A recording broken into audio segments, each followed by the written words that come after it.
a la revista, aunque también el encuentro va a publicar un libro. Entonces aquí estamos uniendo esfuerzos y viendo cómo hacemos para articular nuestras distintas iniciativas con el fin común, sin embargo, de contribuir a lo más importante, que es a un diálogo entre nuestras investigaciones, nuestras reflexiones, nuestros debates, ya sea historiográficos o de otras disciplinas, con el propósito de construir o de avanzar o de contribuir a desarrollar una conversación sobre no solo las historias agrarias, sino las realidades agrarias de los países de América Latina, buscando cómo esa conversación puede ayudarnos a conocer más quiénes somos, cuáles son las realidades de nuestros países y también ayudarnos a trabajar mejor. Quizás pueda ser un poco injusto todavía decirlo, pero a mí me parece que, por ejemplo, la historiografía agraria chilena es bastante insular, como nuestro país geográficamente lo ha sido durante mucho tiempo, ¿no? Separado por la cordillera, etcétera. Y creo que eso no es precisamente lo mejor para trabajar. Creo que uno aprende mucho conociendo, aunque sea poquito, de la historia de otros países. A mí me ha pasado eso con la historia de Argentina, de la cual he estudiado un poco, con la de México, que simplemente me maravilló cuando mi profesor del doctorado me dijo: ¿usted quiere estudiar Historia Agraria de Chile? Ah, sí, muy bien. Entonces empiece por estudiar la de México. Y yo le dije: no, yo le dije de Chile. Y él me dijo: sí, yo le estoy diciendo la de México. Y ahí me di cuenta que me enseñó una enorme lección. Entonces, con ese propósito que compartimos con amigos y colegas de diferentes países, es que estamos empeñados en que este tipo de encuentros sirva para dialogar, para conversar, para intercambiar reflexiones, para copiarnos en el buen sentido de la palabra, ¿no es cierto?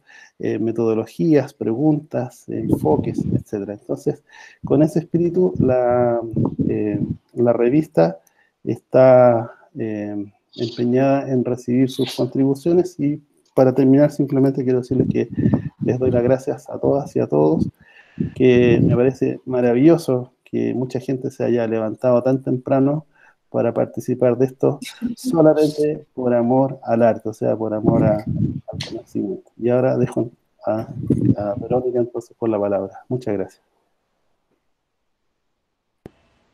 Obrigada, Cláudio. Bem, nós juntamos os dois eventos, o colóquio do Centro de História Agrária da América Latina e o encontro sul-americano, que já também está na 5ª edição, em grande medida porque as agendas vão convergendo, não? A agenda dos dois grupos, de alguma forma, vai ao encontro um do outro.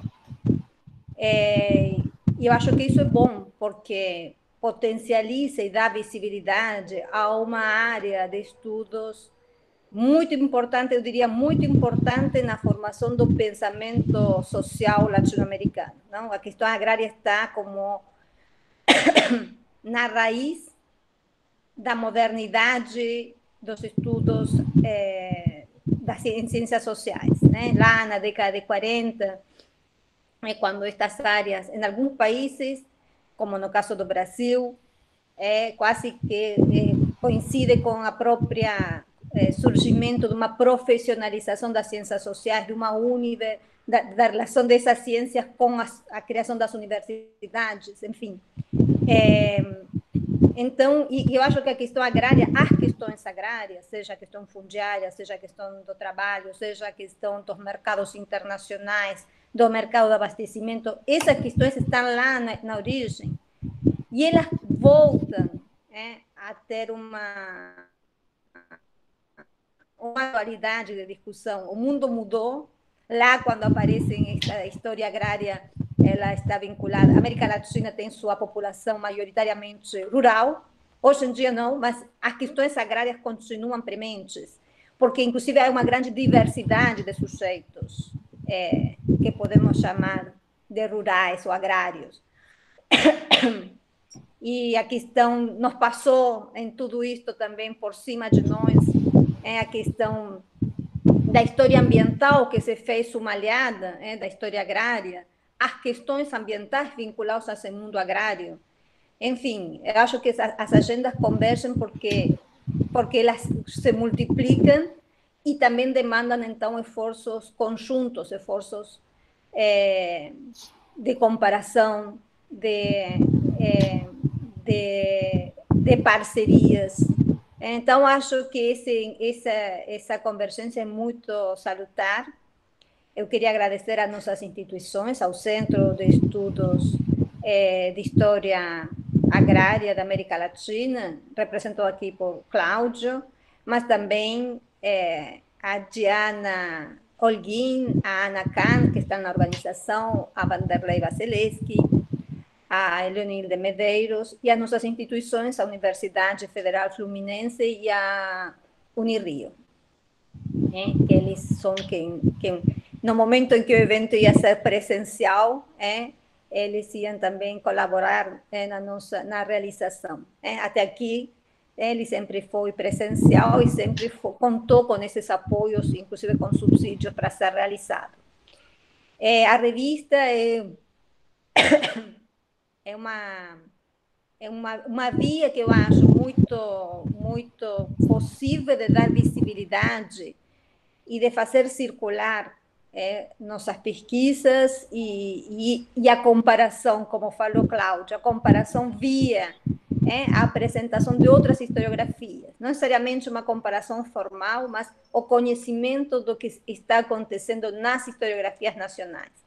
Também acho que isso é importantíssimo, e os colóquios, e os encontros, as jornadas são para isso, para a gente conhecer as agendas e definir também agendas possíveis, agendas comparativas, agendas de unidade.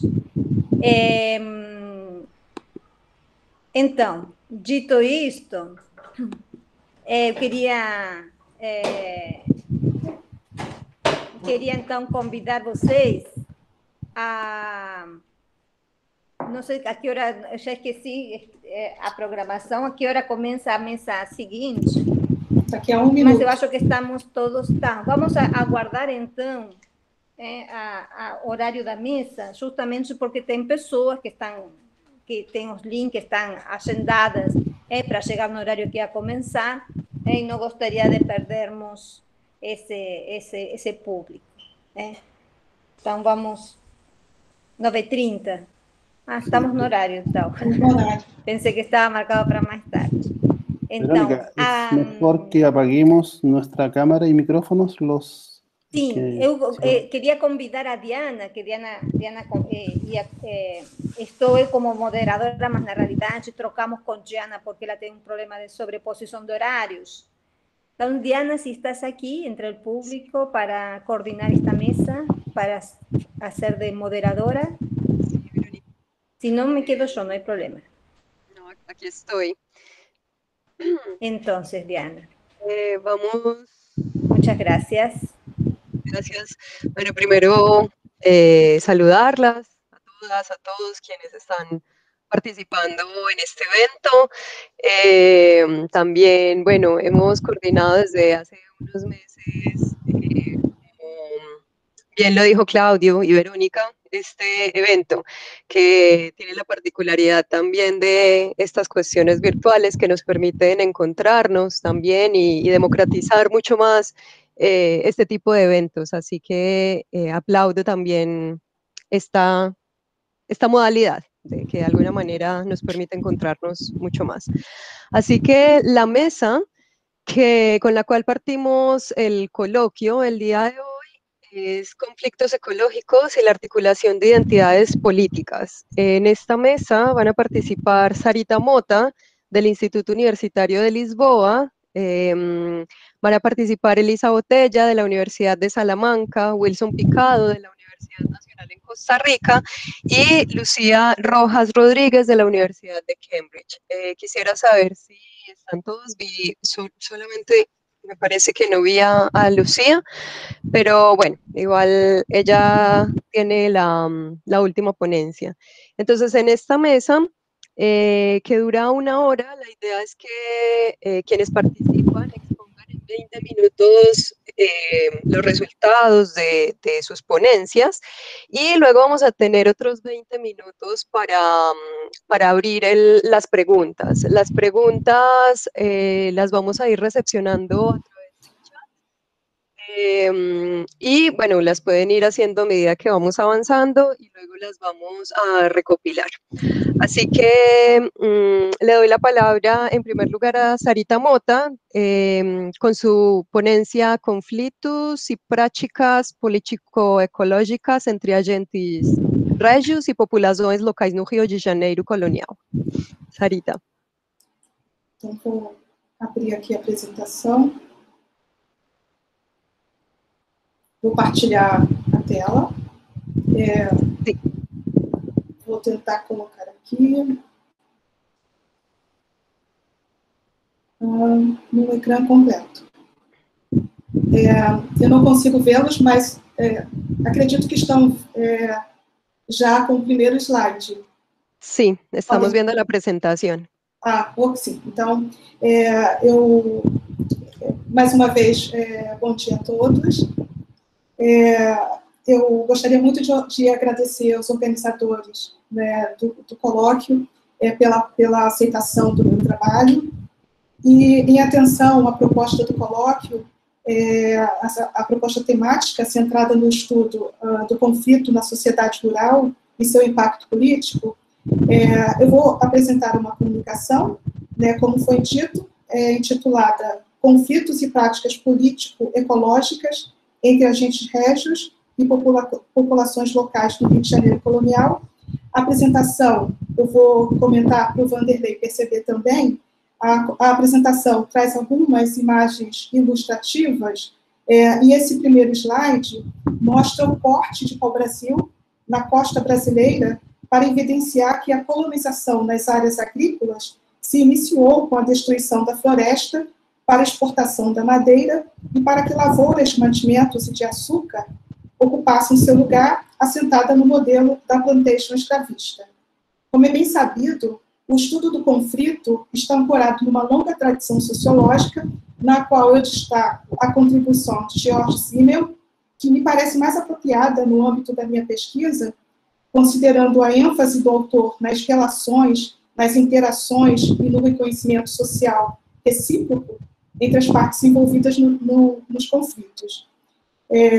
A perspectiva dos conflitos de conteúdo ambientais que eu tento identificar na documentação histórica do Rio de Janeiro colonial evidencia um grande complexo de demandas por parte de agentes régios, agentes eclesiásticos e populações pobres livres acusadas de contribuir para a degradação das chamadas matas virgens, mangues, né, e as chamadas águas sujas da bacia da Baía de Guanabara, aqui representada nessa vista de 1624. Para começar a entender esses conflitos, eu também recorro à definição de conflito socioambiental proposta por Paul Elliott Little, que os classificou em 3 grandes tipos, né? Primeiro, conflitos em torno do controle dos bens naturais. Segundo, conflitos em torno dos impactos naturais e sociais causados pela ação humana e natural. E terceiro, conflitos em torno do uso dos conhecimentos ambientais. Então, para a interpretação da conflitividade ambiental, tentando conjugar os 3 tipos, busquei um enfoque político-sociológico, a partir do qual foi possível enquadrar as práticas, que eu chamei, né, de práticas político-ecológicas, de diferentes atores sociais.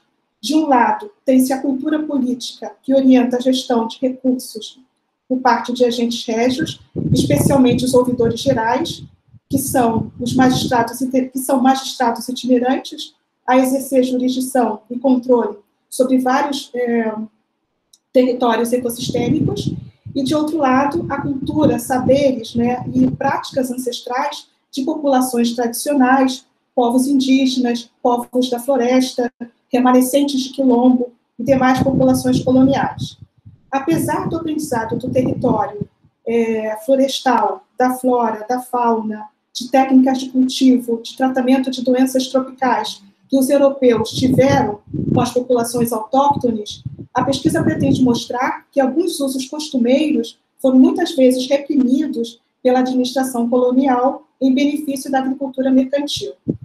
Então, resumidamente, os objetivos desse trabalho são analisar o processo de apropriação econômica da natureza pela coroa, isto é, analisar a gestão do ambiente para perceber como os agentes régios lidavam com vulnerabilidades ambientais e escassez de recursos que poderiam desequilibrar as fontes de receita e a economia do bem comum na sociedade de antigo regime.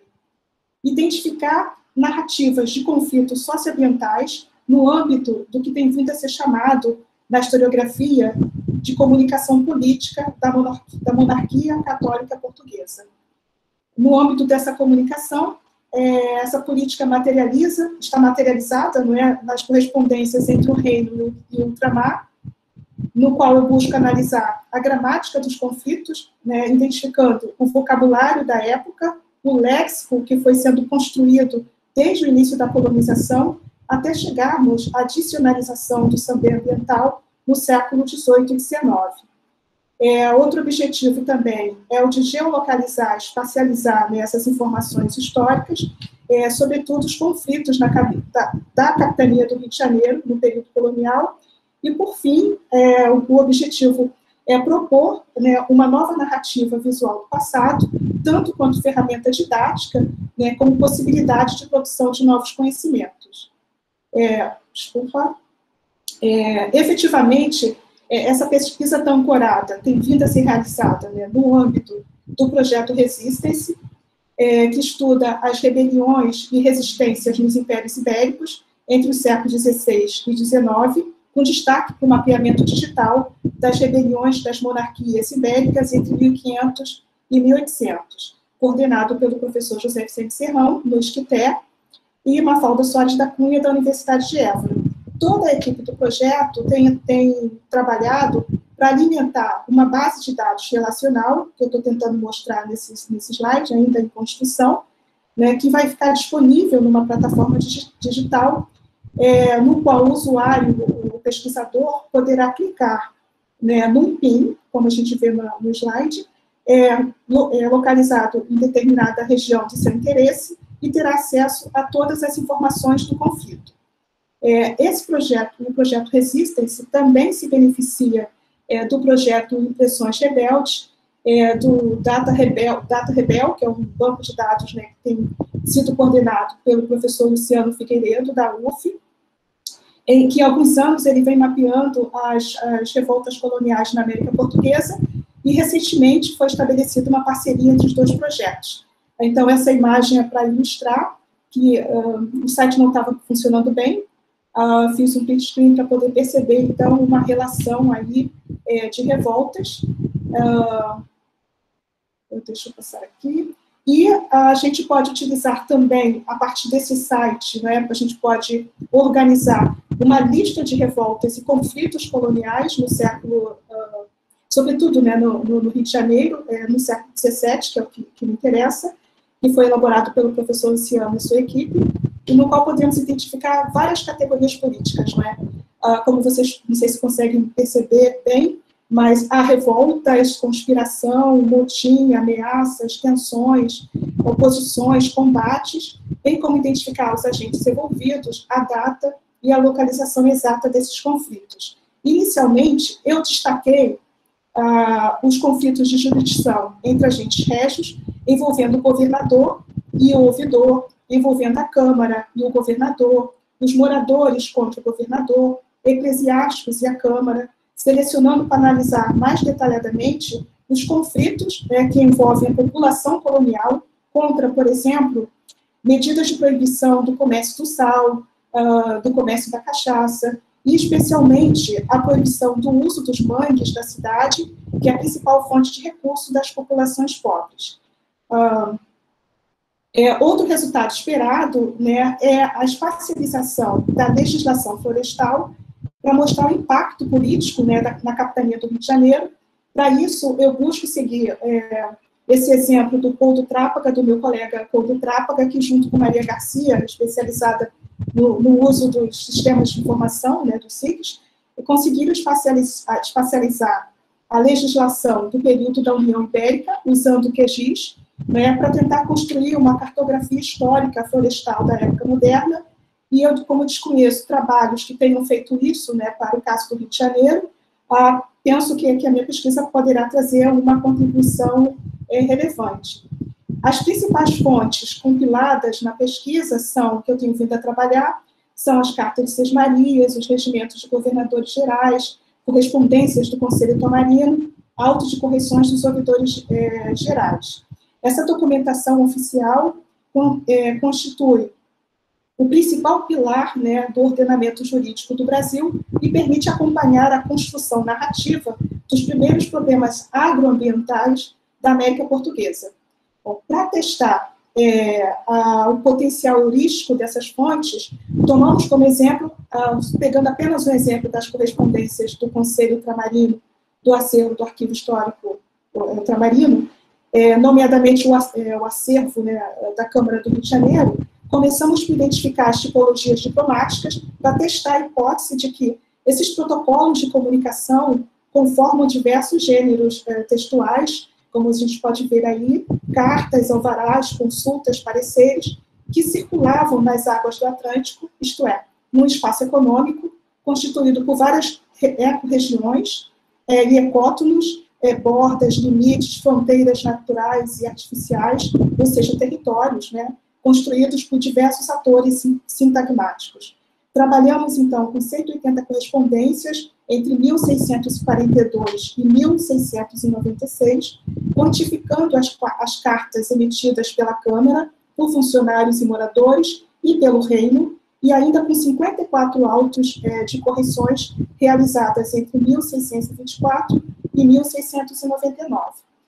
Utilizamos ferramentas da temática análise, que é um método de análise qualitativa usada nos estudos literários desde os anos 1970, que tem vindo a ser utilizado também por historiadores, né, para buscar novos insights, e ao proceder à análise semântica, foi possível recuperar a paisagem humanizada nessa documentação, identificando, por exemplo, a ocorrência de termos como barreiros, pelames, baldios, matos naninhos, águas sujas, como índices da formação da paisagem agrícola do espaço rural envolvente.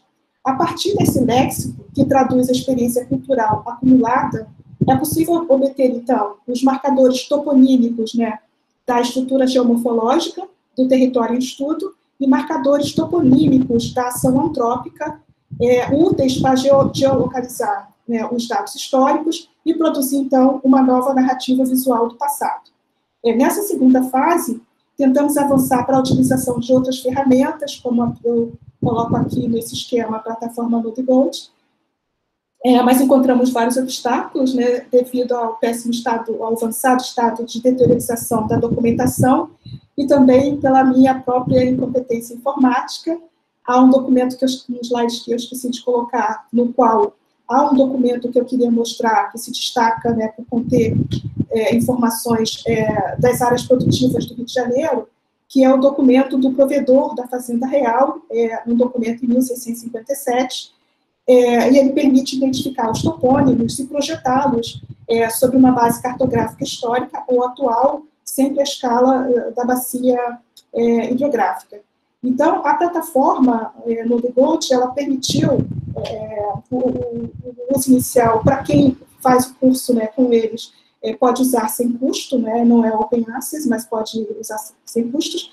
Então, ela permitiu cruzar pontos, né, ou polígonos com camadas de informações relativas a esses atributos ecológicos da paisagem, que eu falei mais acima, e assim projetar mapas gráficos para produzir um novo conhecimento que não alcançaríamos pelos meios habituais, todavia úteis para a comunicação científica e como ferramenta pedagógica. Porém, o resultado não foi muito satisfatório, por isso eu omiti aqui no slide, e a pesquisa, então, está sendo reavaliada e será realizada em parceria com colegas das humanidades digitais. Um outro esforço de pesquisa também é pensar o Rio de Janeiro como fronteira ecológica, partindo sempre, né, de uma conceituação atual do IBGE, que é o Rio de Janeiro, é uma ecorregião de ocorrência do bioma Mata Atlântica e seus ecossistemas periféricos. Em 1500, para a gente ter uma ideia, essa floresta tropical ocupava 3.335 km², que corresponde a quase 74% da superfície da bacia hidrográfica da Baía de Guanabara. E eu também me propus a identificar um ambiente ecológico descrito na documentação histórica para perceber os processos antrópicos, né, que os ouvidores, que são os principais agentes que eu estudo, né, os ouvidores gerais, tentavam controlar. Um dos achados, né, é que a palavra mata, um dos achados, na verdade, a palavra floresta é rara, né, não aparece na documentação do século XVII, e é sendo mais recorrente o termo mata, no sentido de bosque de árvores silvestres, onde se criam feras ou caça grossa, conforme Rafael Brutot, ou a mata espessa e frondosa, né, já no dicionário no final do século XVIII de Moraes Silva. De acordo também com o Manual Técnico da Vegetação Brasileira, concluímos que essa paisagem fitoecológica aqui referida na documentação histórica é a floresta das terras baixas, é vegetação típica da Bahia e do recôncavo da Guanabara. E esse tipo de floresta ocorre em ambientes situados 5 metros a nível do nível do mar e na faixa de altitude de 50 metros, associada a diversas formas de relevo, incluindo planícies fluviais, terraços, tabuleiros, colinas e a porção inferior das serras, dialogando aí com os principais geógrafos, né, da geografia histórica do Rio de Janeiro. Com a ajuda também dos mapas conjecturais de Maurício Abreu, bastante conhecidos, né, podemos perceber que a territorialização vai avançar sobre esse ambiente de floresta submontana e montana, sobre encostas com declive acentuado, associadas nascentes de mananciais, e que depois, então, né, serão devastadas, né, desmatadas pela cafeicultura.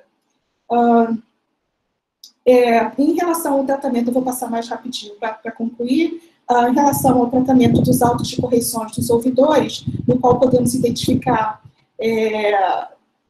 esse quadro, na verdade, se desdobra em outros quadros que não teriam como mostrar, mas nós podemos identificar as infrações, as provisões, e também o texto faz remissão aos conflitos que serão analisados, né, no texto que eu entregarei do capítulo. Esse assunto, no entanto, esse assunto das correções foi tratado num capítulo que escrevi em coautoria com Diogo Cabral, publicado no 3º volume da História Ambiental, editada pelo José Augusto Drummond, né, e outros colegas da SOLCHA, que é a Sociedade Latino-Americana de História Ambiental. Já concluindo, na sequência, eu trago 2 imagens de cenários, né, desses conflitos que eu estou analisando, e das transformações socioambientais ocorridas nas 2 principais lagoas do Rio de Janeiro, a antiga lagoa de Camambucaba, que é a atual Lagoa Rodrigues de Freitas, que é o cartão postal da cidade do Rio de Janeiro, e também, né, uma visão, uma pintura de 1790, da Lagoa do Boqueirão, mostrando que ainda não tinha sido completamente aterrada no final do século XVIII. De fato, para o desenvolvimento da cidade, foi preciso explorar e destruir as matas densas das encostas, as matas típicas das partes baixas, matas de restinga próximas a praias e lagoas arenosas, e os manguezais e pântanos abundantes que dificultavam a vida dos primeiros colonizadores. Concluído, eu deixo essa bela imagem dos manguezais do Rio de Janeiro, podemos dizer que a bacia da Baía de Guanabara, né, formava uma ecorregião sobre a qual se estendia a autoridade política dos ouvidores, que tentavam controlar os usos costumeiros dos recursos naturais. Homens livres, pobres, roceiros, lavradores, partidistas de cana ou proprietários de chácaras, às margens da bacia do Rio Carioca, como podemos ver nesse slide, eram muitas vezes identificados como responsáveis por corte de lenha dos baldios, matos naninhos e manguezais. Era também nos mangues, né, que os fogões domésticos e as fornalhas dos engenhos, caeiras, preferencialmente se abasteciam da lenha.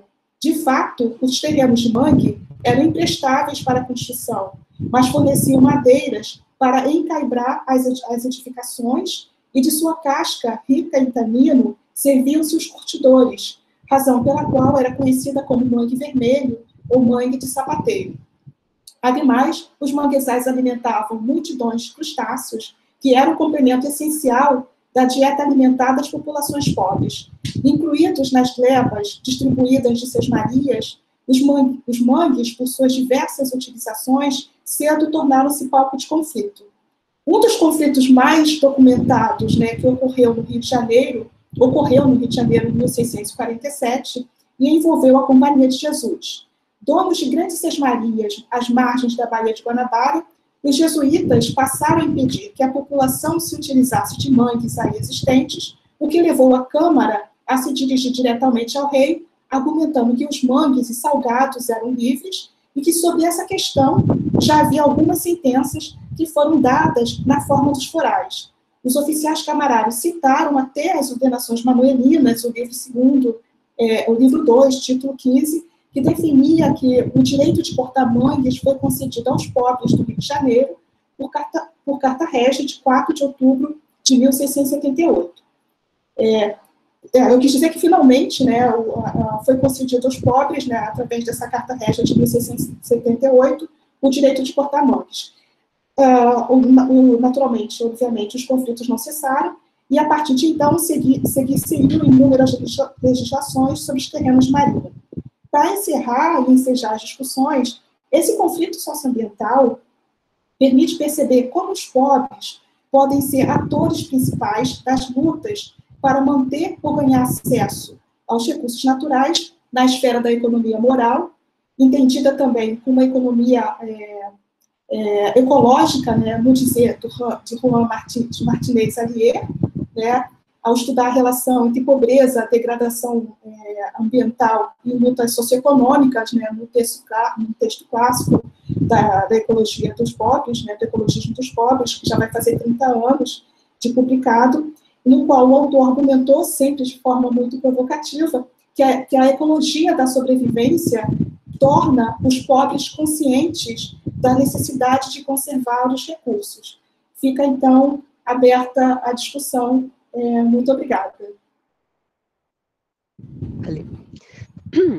Sarita, muchas gracias por tu presentación. Les recordamos que está abierto el chat para que hagan sus preguntas. Ya hay algunas para Sarita.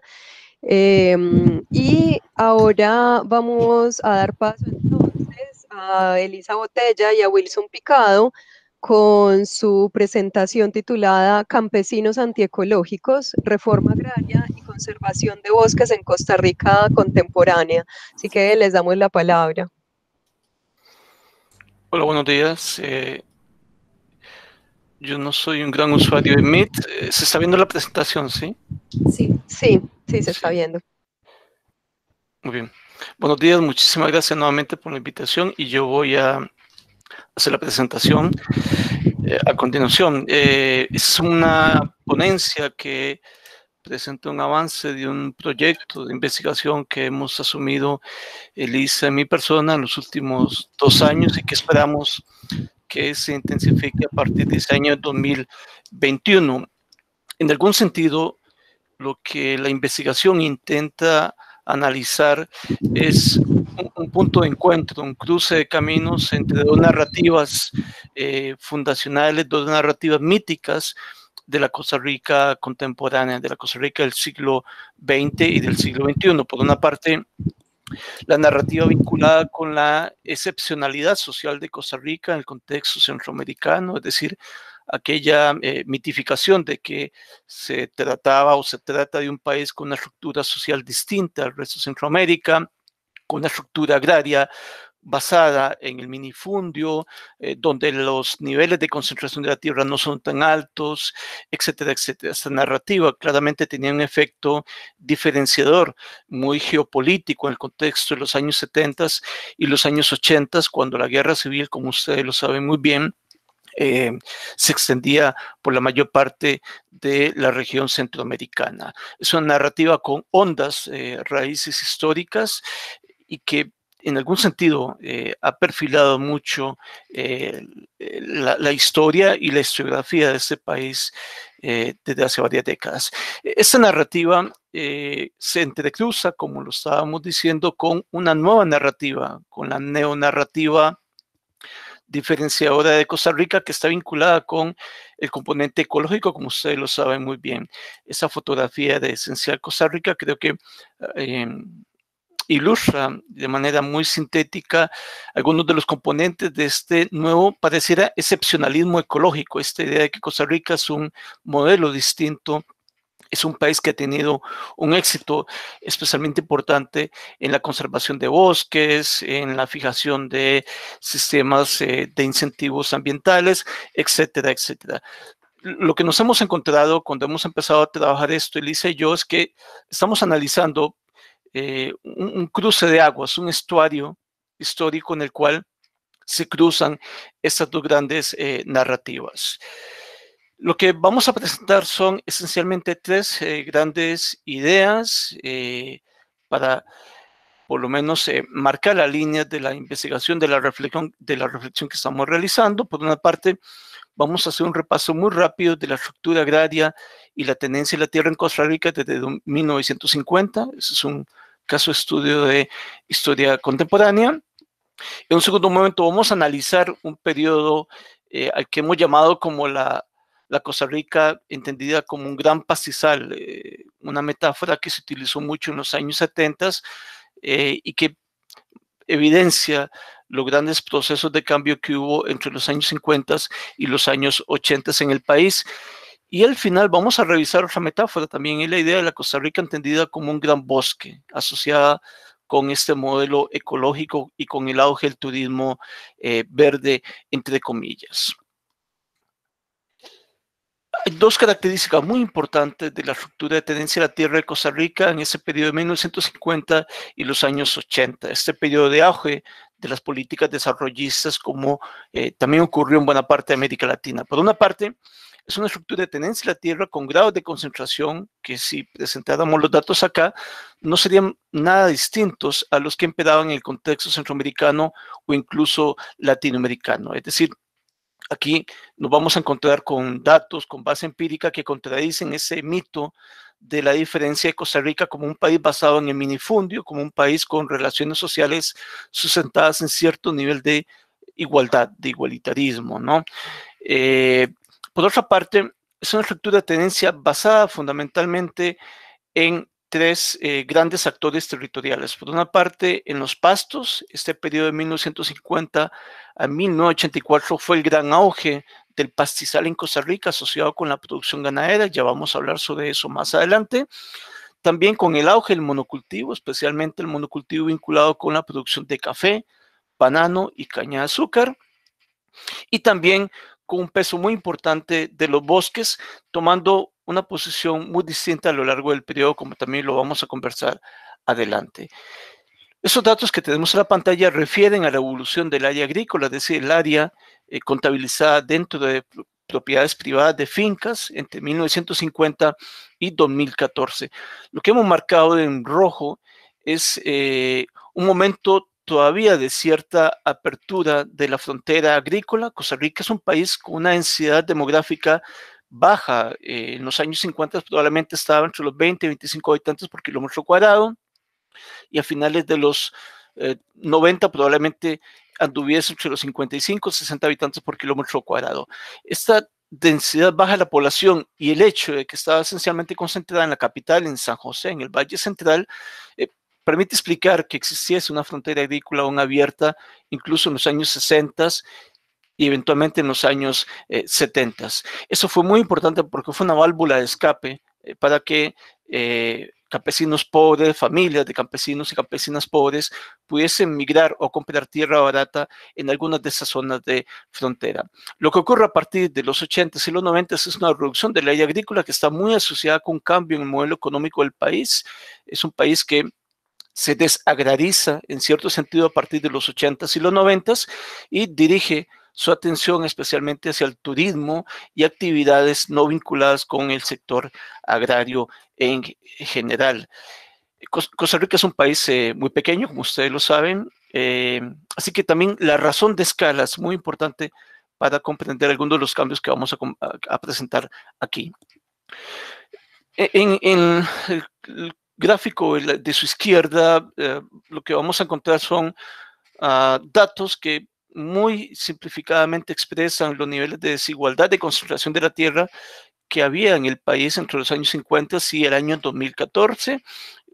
Si aplicásemos el coeficiente Gini a estas relaciones, repito, nos daría números que no serían nada distintos a los de un país centroamericano o incluso de un país latinoamericano. Y a su derecha encontramos la matriz de uso del suelo, cómo cambia entre 1950 y 2014. Quizás ahí lo más interesante es claramente la expansión de los pastos, ese color amarillo fuerte entre 1950 y 1984. Este crecimiento tan notable de los pastos es lo que justifica esta metáfora de Costa Rica entendida como un gran pastizal, lo que por cierto sería muy llamativo para una persona del exterior, sobre todo si acude a esta imagen de Costa Rica como un país exitoso en la conservación de bosques. Hasta los años 80 era todo lo contrario.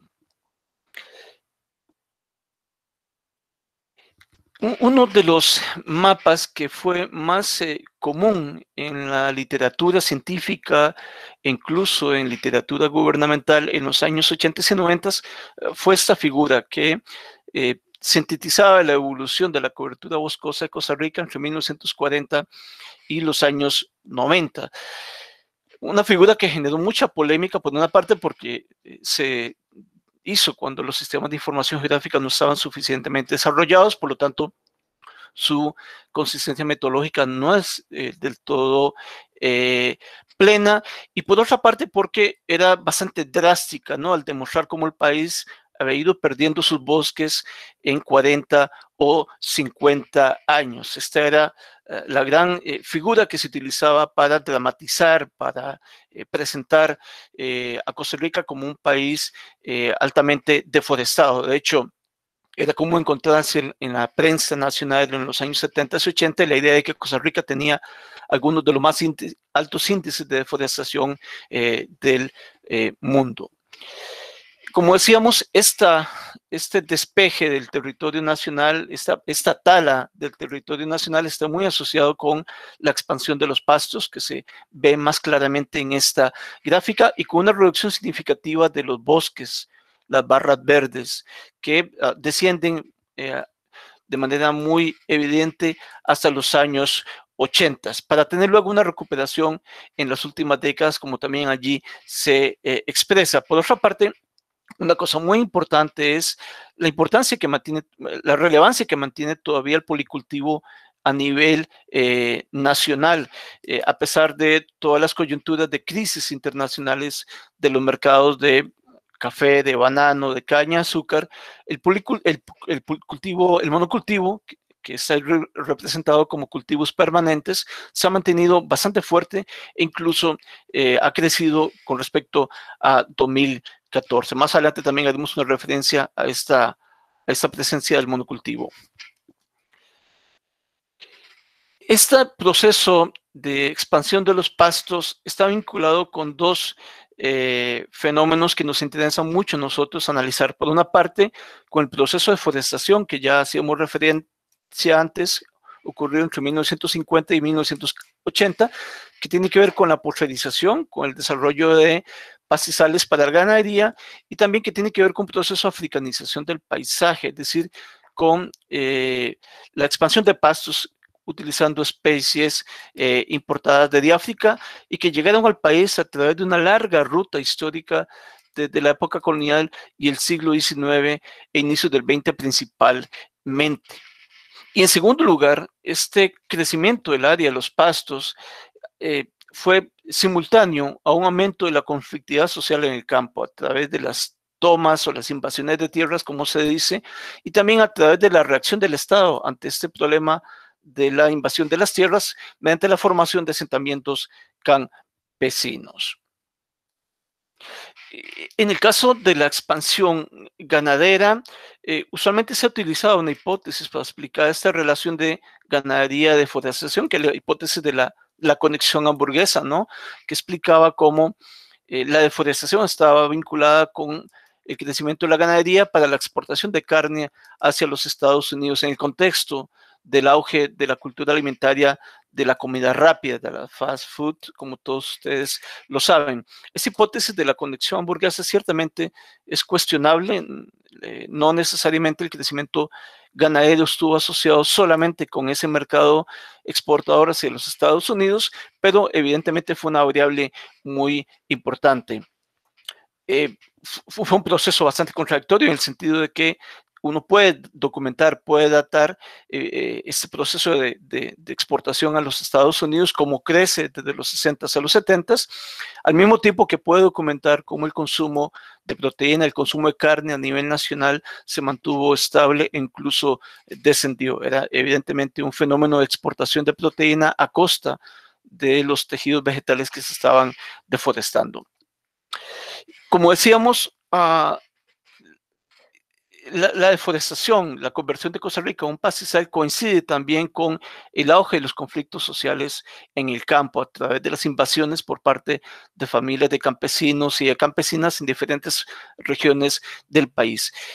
El Estado reaccionó ante esa conflictividad social de una forma bastante convencional, creando un instituto, una institución en el marco de los acuerdos de Punta del Este, que se llamó LITCO, el Instituto de Tierras y Colonización, que esencialmente se dedicó a atenuar, a suavizar el conflicto social, comprando tierra y convirtiéndola en asentamientos para esas familias campesinas, entre comillas, invasoras. Fue una política que tuvo efectos territoriales muy importantes, como lo vamos a ver a continuación.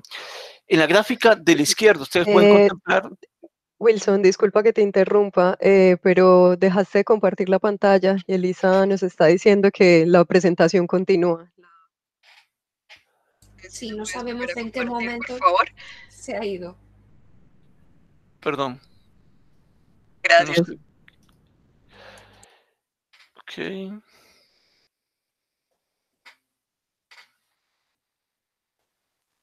Ahora sí podemos verla. Muy bien, un momentito. Algo toqué, disculpen. Decíamos que el resultado en el largo plazo de ese fenómeno de la reacción del Estado ante el proceso de deforestación y de aumento de la conflictividad en el campo, lo vemos muy bien en el gráfico de la izquierda. Primero van a notar las barras de un color amarillo intenso asociadas con las tierras que el Estado compró para otorgarlas a los campesinos a través de los asentamientos campesinos, y también las barras en verde expresan, ilustran las tierras compradas por el Estado para convertirlas en parques nacionales. Esto ocurrió esencialmente entre inicios de la década de los 70 y mediados de la década de los 80. Para graficar la importancia de este cambio territorial, podemos ver la figura de su lado derecho, como el área ocupada por los asentamientos campesinos y los bosques protegidos, pues llegó a representar casi un tercio del área agrícola del país. Como decía, esto ocurrió básicamente en década y media y en un contexto muy particular, que es el contexto de guerra civil en Centroamérica y además en un contexto de crisis económica.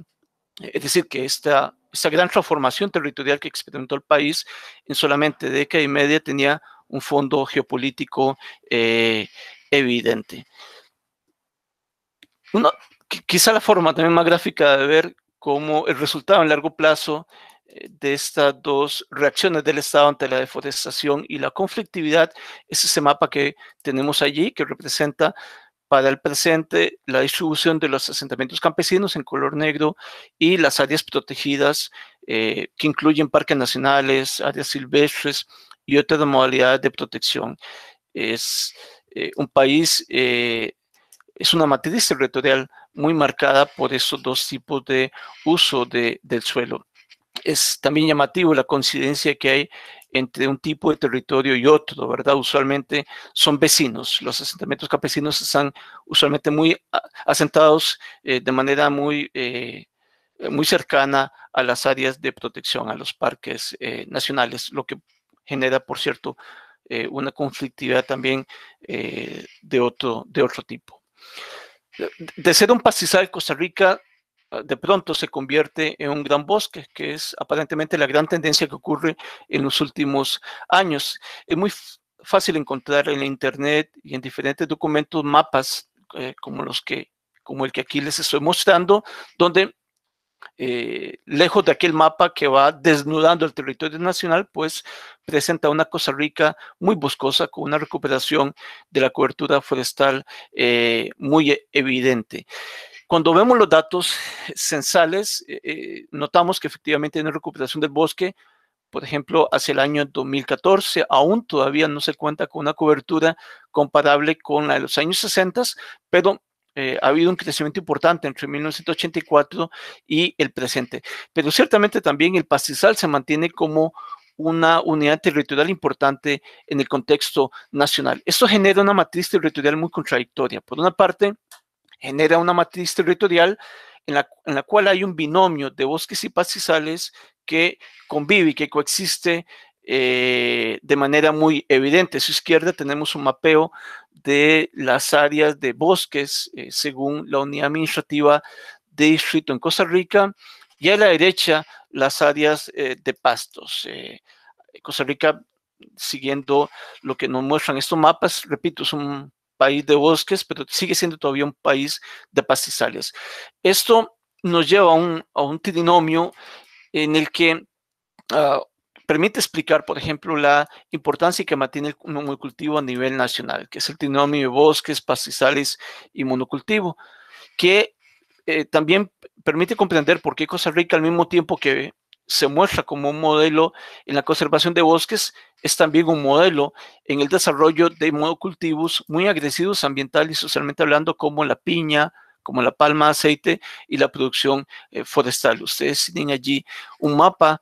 El mapa grande es el mapa que expresa la distribución de la piña, que es el gran monocultivo en auge en Costa Rica en ese momento, que es muy agresivo en el uso de insumos químicos y con mucha problemática social de fondo, pero también tenemos los mapas de palma de aceite y de producción forestal, que han sido muy cuestionados también desde el punto de vista del impacto social, ambiental y territorial. Esta matriz tan contradictoria de bosque, pastizales y monocultivo, pues es uno de los elementos también que distingue a la Costa Rica contemporánea.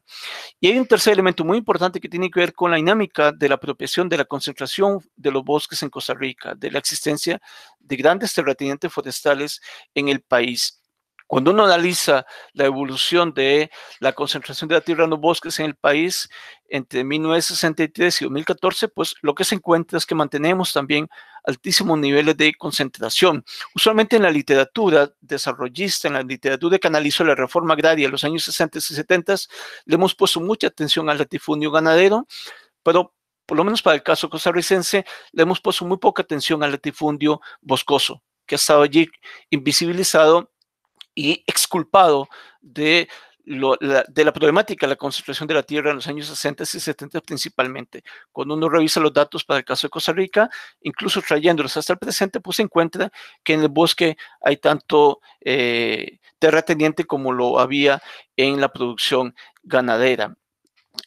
Eso se puede mostrar muy bien, se puede ver muy bien el detalle para cada año censal entre 1963 y el año 2014. El bosque es un gran espacio para la concentración de tierra en el país. Eso se ha complejizado mucho en las últimas décadas, especialmente por el desarrollo de un programa de pago por servicios ambientales que usualmente es mostrado como un modelo exitoso a nivel internacional. Y es muy importante y muy relevante para nuestra investigación porque de alguna manera agrega un nuevo piso de concentración desde el punto de vista ambiental. Si ya hemos demostrado la existencia de una concentración a nivel de la tierra, este programa de servicios ambientales agrega una concentración a nivel financiero a través del pago por servicios ambientales. Este es un programa que busca recuperar y conservar la cobertura forestal en el país mediante incentivos financieros. Son contratos que se establecen con los propietarios privados, también con fundaciones y con comunidades indígenas, que consisten en el pago anual por conservar determinada cantidad de bosque. Decimos que este es como un segundo piso de concentración que complejiza esa concentración desarrollista característica en torno a la tierra. Esos son algunos datos de cómo ha ido creciendo la cobertura de los bosques cubiertos por este pago por servicios ambientales en los últimos años. Y aquí tenemos algunos datos que evidencian cómo, a pesar de que la mayor parte de los contratos se realizan con fincas pequeñas, en realidad la mayor parte del área finalmente financiada está concentrada en territorios de más de 100 hectáreas. Para Costa Rica, una finca de más de 100 hectáreas es una escala de concentración importante, a diferencia como podría ser un gran país como Brasil, Argentina o el mismo caso de Chile. Para ir cerrando, tenemos básicamente dos tipos de conclusiones. Por una parte, el patrón desarrollista favoreció la producción ganadera en gran escala, al mismo tiempo que la concentración de los bosques en pocas manos, es decir, el desarrollismo, ese modelo desarrollista también favoreció el desarrollo del latifundio forestal, que nos parece que ha sido algo menos estudiado que el latifundio ganadero.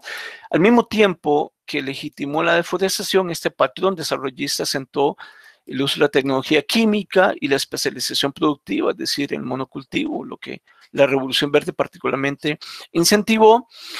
Contradictoriamente, al interior de este entorno desarrollista surgió un discurso conservacionista en los años 60 y 70 que intentó contener la deforestación mediante la creación de los parques nacionales.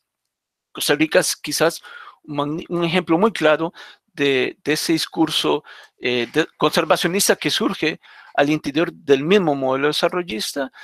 El empoderamiento en las zonas rurales y la concentración de la tierra generaron conflictos por la tierra que obligaron a este Estado a intervenir mediante la creación de los asentamientos campesinos. ¿Cuáles han sido los resultados a largo plazo de estas políticas, de estos fenómenos tan contradictorios? Bueno, por una parte, Costa Rica no es el país de los bosques estrictamente hablando, sino también es el país del monocultivo. Es un país de bosques concentrados en manos del Estado, a través de los parques nacionales y de las áreas protegidas en general, pero también concentrado en propietarios privados, a través de estos grandes terratenientes ecológicos, como lo hemos llamado. Y todo eso ocurrió gracias a una reforma agraria silenciosa que permitió transformar el país, la matriz territorial del país, en poco más de 2 décadas, pasando de ser un país pastizal a un país bosque.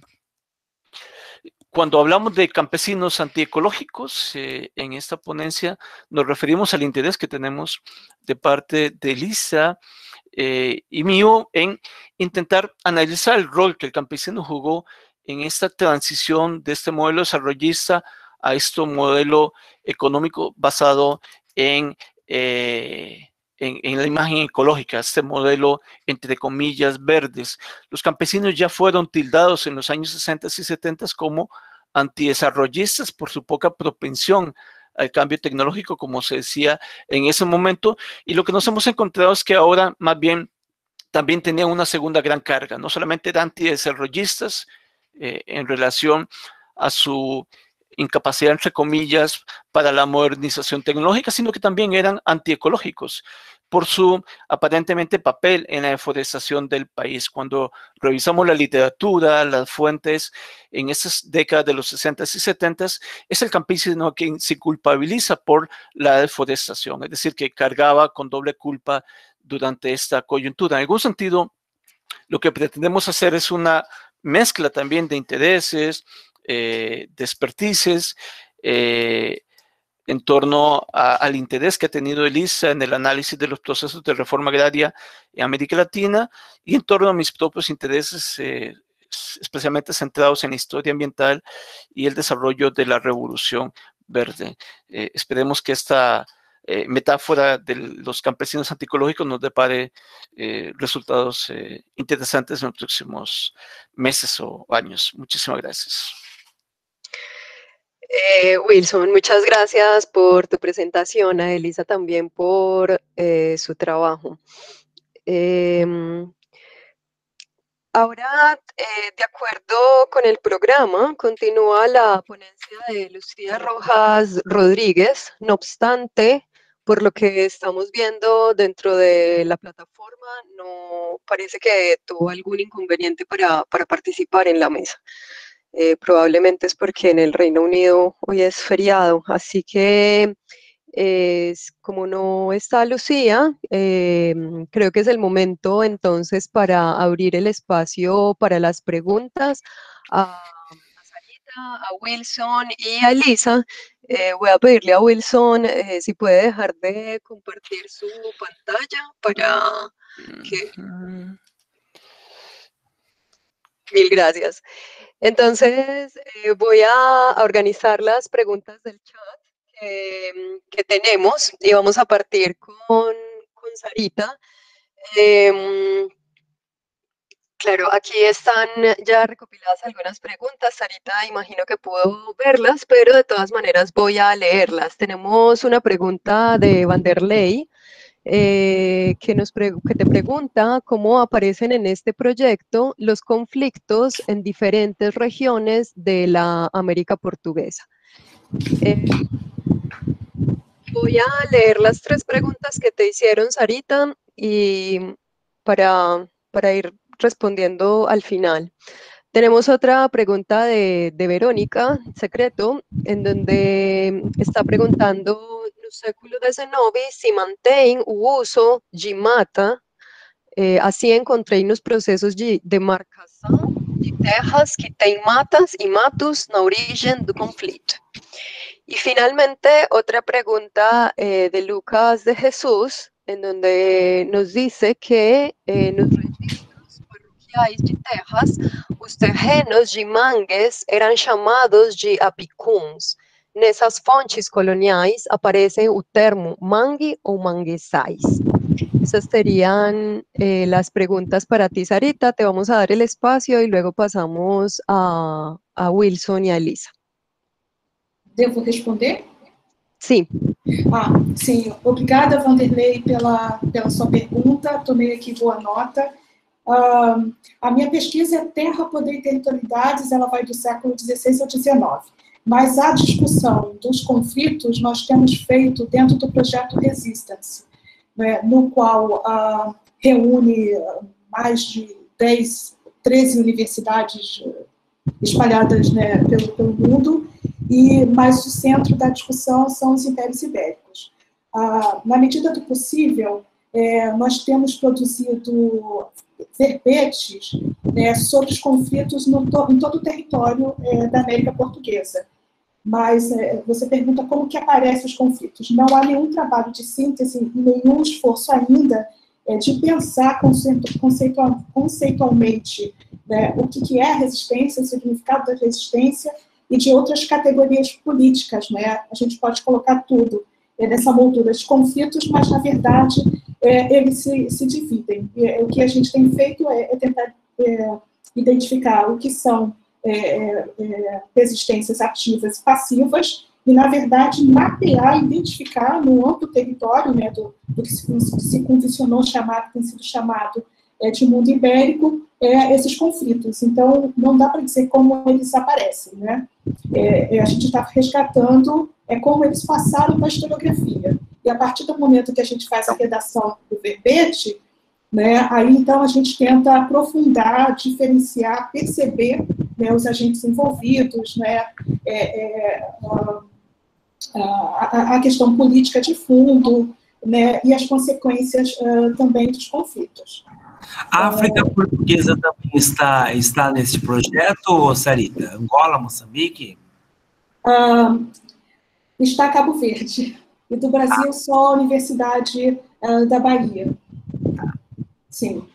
E a pergunta de Verônica, eu também tomei boa nota, se no século XIX mantém-se o uso da mata, sem dúvida, sobretudo porque já no final do XVIII é criada a Conservatória das Matas. Então, a partir desse órgão, né, várias políticas são feitas e essas políticas atravessam a meados do século XIX. Sim, o termo mata vai aparecer nessa documentação, porém, muito mais adensado, muito com a diferenciação biológica da vegetação.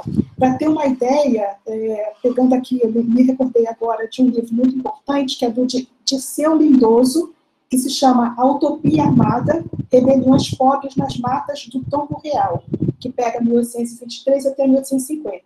Nesse livro, todo esse ambiente de manguezal, né, e todos os usos desse ecossistema, o ecossistema de transição marinha, né, ele é profundamente estudado, descrito, e é um livro que a gente deveria começar a reler, não é, para poder, então, perceber essa evolução, né, dos usos, do léxico, né, e perceber também os novos usos que são dados, né, perceber os serviços ambientais, ecossistêmicos de cada região.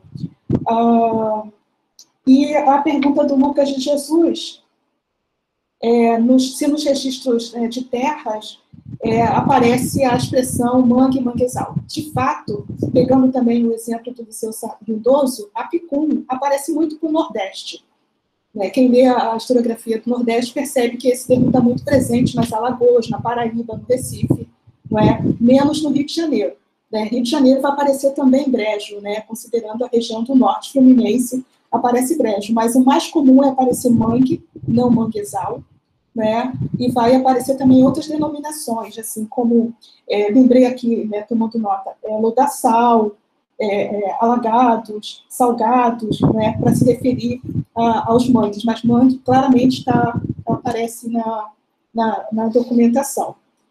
E você pode também acompanhar o significado. Eu também escrevi um verbete, né, sobre o manguezal, que está publicado no EDIP, que é o E-Dicionário da Terra e do Território no Império Português, onde eu tento resgatar, não é, o significado, né, de manguezal dentro, né, da América Portuguesa. Espero ter respondido brevemente. Gracias, Sarita. Bueno, parece que ya está con nosotros Lucía. Lucía, muchas gracias por participar. Entonces vamos más bien a dar paso a la presentación de Lucía de la Universidad de Cambridge y ya luego entonces retornamos a la parte de preguntas que nos queda pendiente de Wilson y Elisa y las que se den para Lucía. Así que ella nos viene a presentar una ponencia que se llama Una genealogía de las luchas indígenas, de la ocupación de la tierra a las movilizaciones antimineras en los Andes ecuatorianos. Lucía, queremos saber si quieres presentar en español o en inglés tu ponencia. Que te damos el espacio, tienes 20 minutos para que nos expongas tu presentación. Muchas gracias. Buenos días. Primeramente, mil disculpas a todos por llegar tarde. Tuve una emergencia con mis hijos, inevitable, y les pido disculpas por no haber podido advertir de que iba a estar un poquito tarde. Bueno, la ponencia la voy a hacer en español, ya que habíamos quedado con Ana de que la mayoría de personas iban a presentar en español, entonces también lo voy a hacer en español.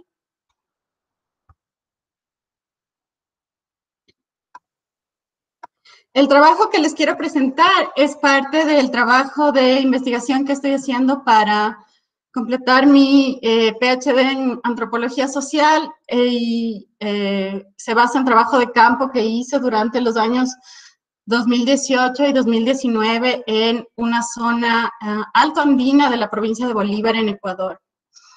Y lo que les voy a presentar es la historia de dos hombres que en cierta medida reflejan la historia de las luchas indígenas en esta zona en donde yo trabajé y que de una coincidencia muy increíble, comparten el nombre, su apellido, con la hacienda de la cual nacieron y se originaron sus luchas.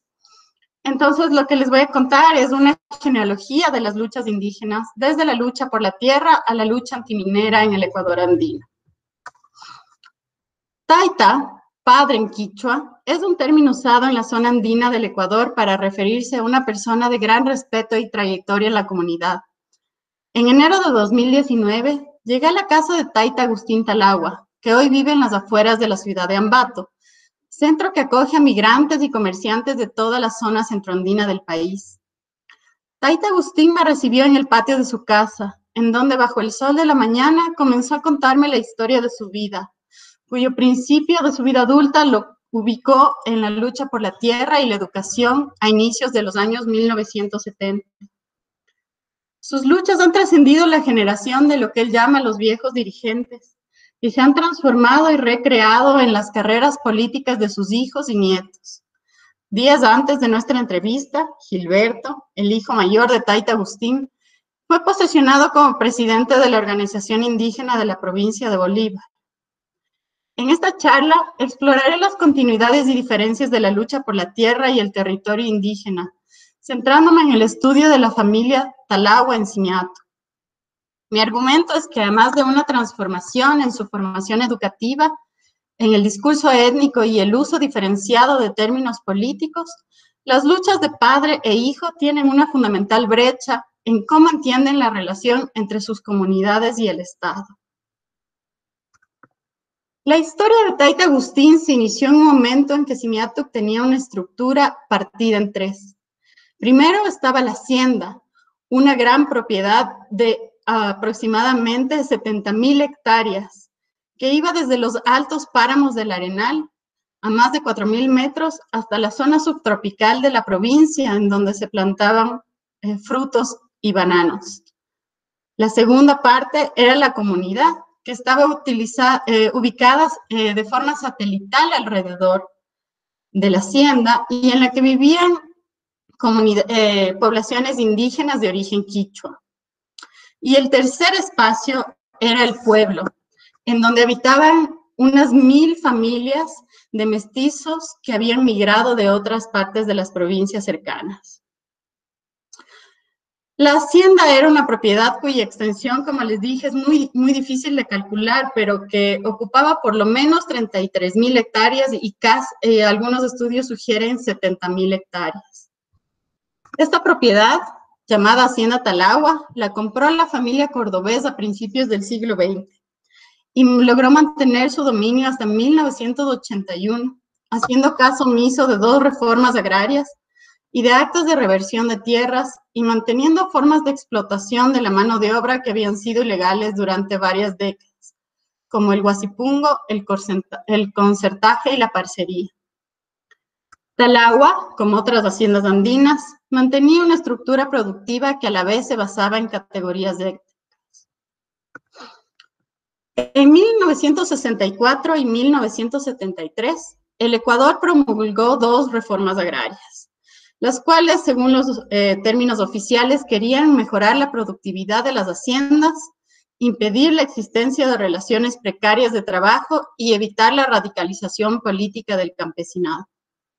Estas reformas no llegaron a Talagua, ya que la familia cordobés fue capaz de mantener el control de sus tierras incluso después de una orden de reversión. Material de archivo nos demuestra que luego de negociaciones detrás del telón con algunos dirigentes de las cooperativas agrícolas, los cordobés solamente entregaron 2,000 de las 33,000 hectáreas que el Estado le había dicho debían ser revertidas a las cooperativas agrarias. Taita Agustín me contaba cómo esperaron 12 años desde la primera vez que pusieron su demanda frente al Instituto de Reforma Agraria y que la desesperación de esperar un Estado que solo protegía los intereses de los hacendados hicieron que Simiatuk se organice. Taita Agustín recuerda que la gente se organizó para reclamar la educación y la tierra, ya que estaba cansada de esperar por el cambio social, que nunca iba a venir desde el Estado. El 23 de abril de 1981, la organización indígena de Simiatuk decide ocupar la hacienda como medio de presión hacia el Estado para la reversión de tierras dictada en 1968. La toma de la hacienda y los primeros meses de la ocupación permanecen en la memoria de los dirigentes como Taita Agustín con extraordinaria claridad. Cientos de personas caminaron y fueron desde sus comunidades de origen bajo la lluvia para llegar a los establos de la hacienda. Las confrontaciones violentas con mayordomos y las amenazas de represión policial y militar fueron pan de cada día durante las primeras semanas. En la ocupación de las tierras se establecieron comisiones de vigilancia, alimentación, cuidados de niños, cuidados de la salud y producción.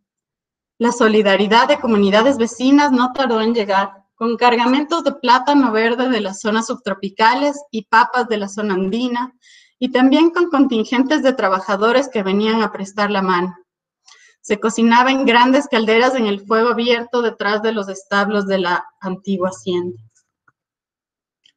Luego de este primer periodo de confrontaciones violentas, los ocupantes de la hacienda comenzaron el trabajo agrícola. La tierra había sido reclamada bajo la premisa de convertirla en un medio de vida para todos y por lo tanto había que empezar a producir. En esta primera etapa de producción, que duró varios meses, podemos ver cómo entendía Tayta Agustín y los dirigentes de su generación la significación de la tierra, ya que se organizaron para labrar y sembrar. Otros comenzaron a traer sus propios animales para pastar en las laderas de la hacienda. Esto tenía que ver no solamente con la exigencia de la reforma agraria de que la tierra no esté inutilizada, sino también con la forma en que las personas de la comunidad sentían que la tierra había sido injustamente mantenida a manos de la familia cordobés durante muchos años. Finalmente, el Estado accedió a la expropiación de la hacienda. Los huasipungueros recibieron sus tierras y la organización indígena logró comprar lotes a crédito desde el Instituto de Reforma Agraria. Tayta Agustín me explica que el camino que Simiatuk tomó para la redistribución de tierras no era el único. Fue para ellos una elección política, un reclamo de derechos. En este sentido, exigir la aplicación de la reforma agraria revertía injusticias históricas en la tenencia de la tierra, que eran vistas más que nada desde una perspectiva de clase.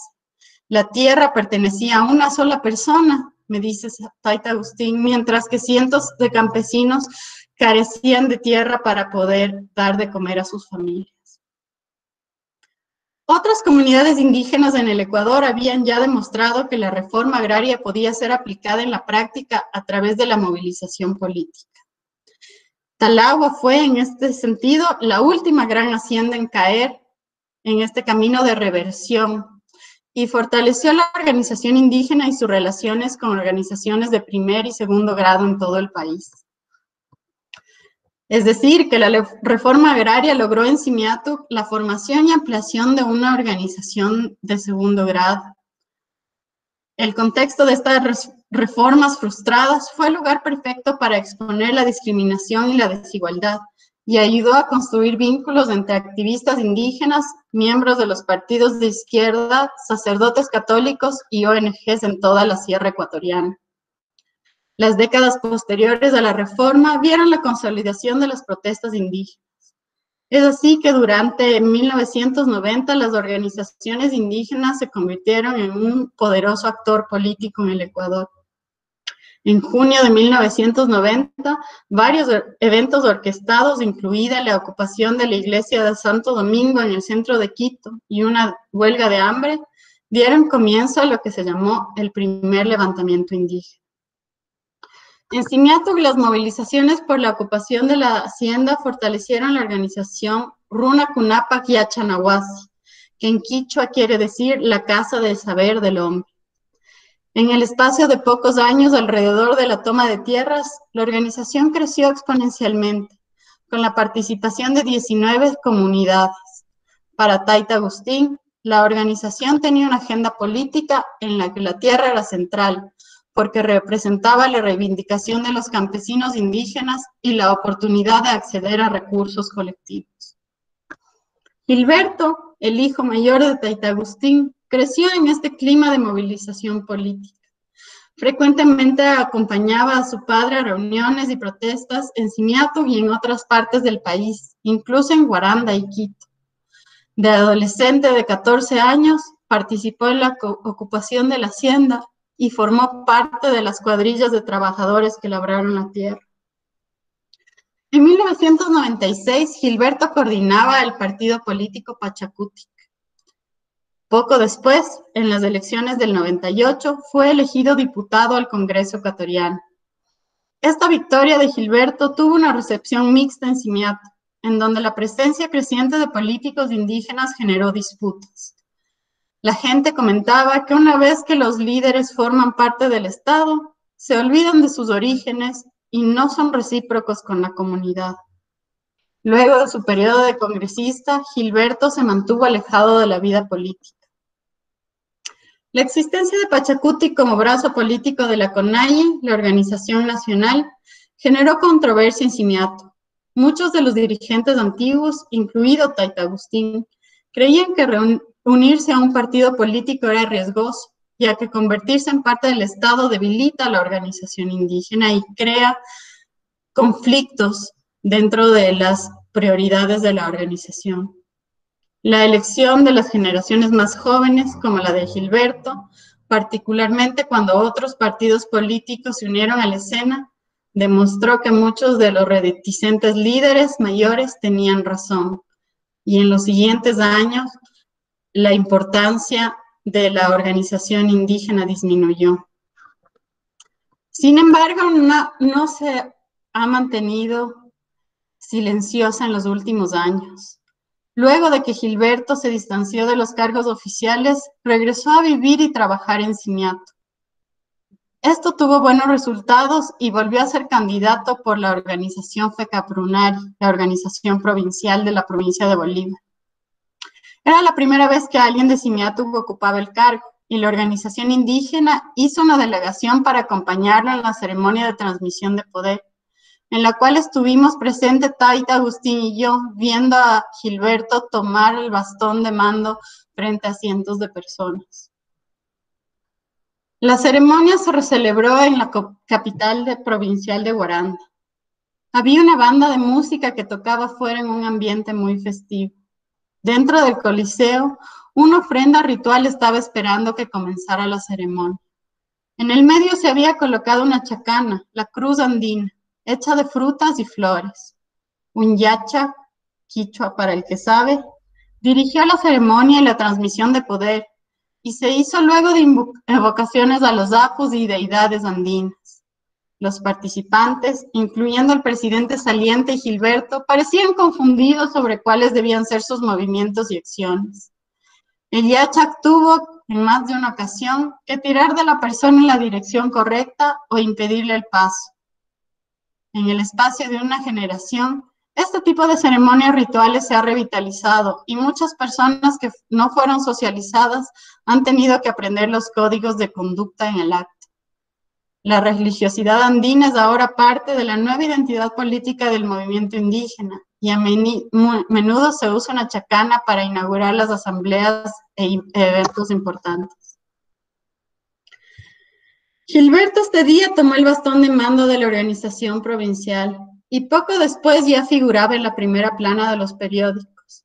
La comunidad de Telimbela, con la participación de la FECAPRUNARI, actuó en contra de una minera china, quemando 2 containers y un tractor, así como un vehículo policial. Salieron heridos 6 policías. Según informe de prensa, el cargamento contenía material destinado a un proyecto de desarrollo en las comunidades cercanas a la concesión minera. Estaba escoltado por 200 policías. La minera explotó exigiendo más protección y garantías al Estado, ya que ellos llamaban que se habían afectado concesiones mineras legítimas. Luego del incidente, Gilberto me explicó que la principal causa de conflicto era precisamente que las mineras no eran legítimas en los ojos de la comunidad, ya que no se había realizado un proceso de consulta previa. Según Gilberto, 168,000 hectáreas de las provincias se encuentran afectadas por concesiones mineras, ninguna con los debidos procesos de consulta con las comunidades indígenas. La FECAPRUNARI continuó organizándose contra las concesiones mineras y fue parte del levantamiento de octubre del 2019 que paralizó al Ecuador, una vez más con la fuerza y el compromiso que se sintieron durante los levantamientos de 1990. con varios juicios en su contra y la amenaza constante de la industria extractivista, la organización indígena en Simiatu y a nivel provincial sigue levantándose y diciendo: el agua no se vende, el agua se defiende. Quisiera resaltar algunos aspectos de la transformación de la lucha indígena en Simiatu. Mientras que para la generación de Taita Agustín, la lucha por la tierra se enmarcó principalmente en un discurso de clase, donde la reforma agraria fue un retroceso en la distribución injusta de la tierra. Para la generación de Gilberto, la tierra se había convertido en territorio, algo que legítimamente pertenece a las comunidades indígenas, a través de vínculos ancestrales, no solo por ser pueblos, sino a través de sus apos. Se había inaugurado una nueva forma de continuidad histórica y de conciencia histórica. La continuidad que la generación de Gilberto traza con un pasado precolonial estuvo ausente en la generación anterior, pero es clave en las nuevas luchas por el territorio y la defensa de los derechos indígenas. En segundo lugar, la cuestión de la adhesión a los partidos políticos, como se describió anteriormente, son solo una parte de la diferencia en el estilo de liderazgo de estas dos generaciones.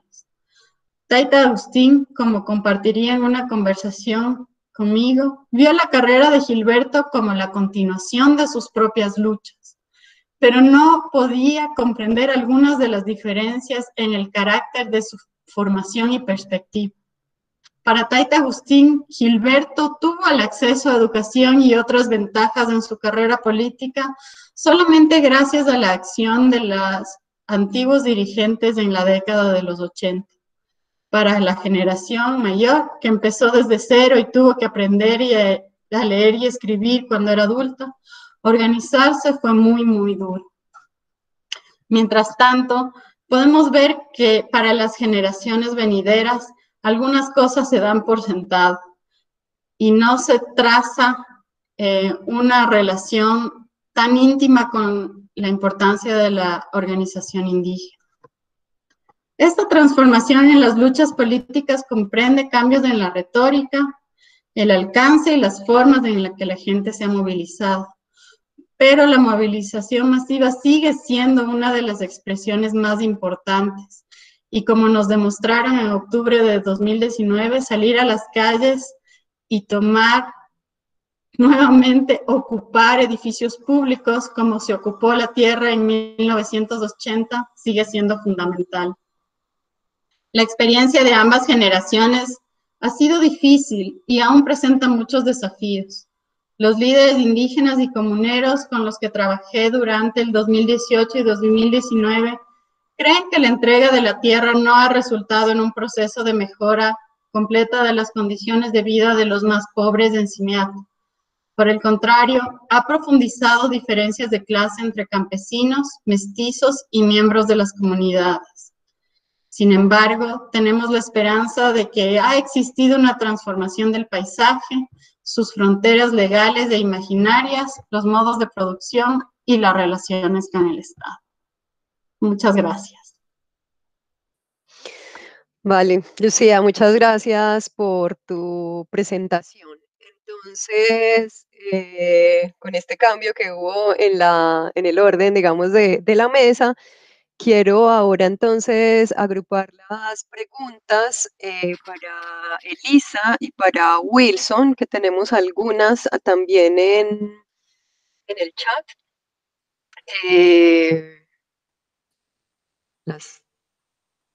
Voy a partir entonces por la de Claudio, que la veo aquí más de cerca.